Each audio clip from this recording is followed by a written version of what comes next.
ఎలాంటి వాళ్ళని చూడాలి. ప్రేమతో పిలిస్తే కనుక వస్తున్నాను. ప్రేమ కావాలి, అభిమానం కావాలి. అలాంటిది ఇక్కడ అభిమానం నాకు చాలా మెండుగా లభిస్తున్నట్టు చూస్తున్నాను. ప్రతి ఒక్కరు అంత ప్రేమ కురిపిస్తుంటే ఇది ఆస్వాదించడానికి నేను వచ్చినందుకు నాకు చాలా సంతోషంగా ఉంది.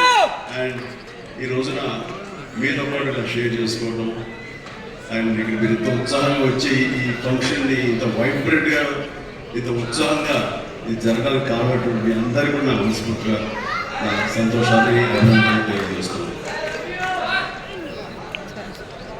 మొన్న పాండమిక్ కోవిడ్ సమయంలో అది ప్రపంచంలో చాలా వ్యవస్థల్ని చాలా రంగాల్ని అతలాకుతలు చేసింది, కన్ఫ్యూజన్లో పెట్టేసింది, భవిష్యత్ ఏమిటో తెలియని అగమ్య గోచరంలో పెట్టింది. అలాంటి పరిస్థితిలో సినిమా రంగం కూడా ఏమైపోతుంది అనే ఒక డోలాయమాన పరిస్థితిలో ఉన్నప్పుడు చూస్తే నిజంగానే అందరూ ఓటీటీలకి అలవాటు పడిపోయారు. అది భాషకు సంబంధం లేకుండా ఏ భాషా చిత్రాలు సరి చూసి వాళ్ళకి ఎక్స్పోజర్ చాలా ఎక్కువ వచ్చేసింది. ఇలాంటి వాళ్ళకి ఏ సినిమాలు తీసి మనం సాటిస్ఫై చేయగలం, ఇలాంటి వాళ్ళని మనం సంతృప్తి పరచగలమా అనేది ఎప్పుడూ విమర్శలు ఉంటుండేవాళ్ళు.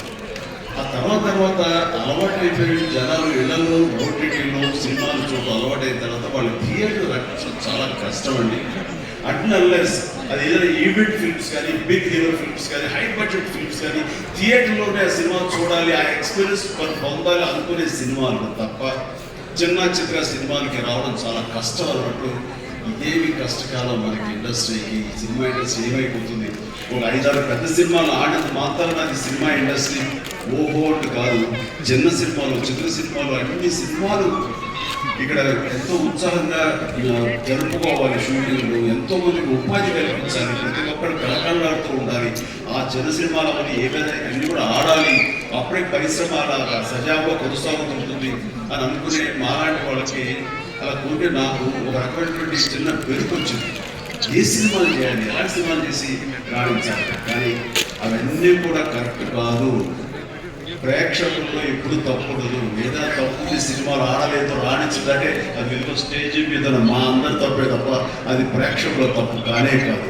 అది ఉదాహరణగా ఈ సంవత్సరం 2024లో ఆరంభంలో ఇక్కడ ప్రశాంత్ వర్మ ఉన్నాడు, తను సజ్జా తేజ వీళ్ళు చేసినటువంటి సినిమా హనుమాన్, ఆ సినిమాతో శుభారంభం అయింది.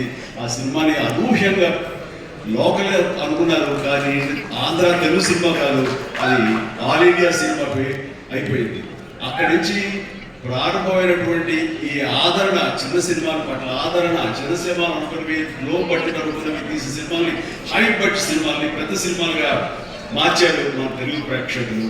అది అందులో దాని తర్వాత వచ్చినటువంటి మన వరుస సినిమాలు, నా పేరు ప్రస్తుతం గుర్తు రావట్లేదు, కానీ చాలా సినిమాలు అంటే నీహారిక తీసిన కమిటీ కొనవాడు కానివ్వండి, ఆ తర్వాత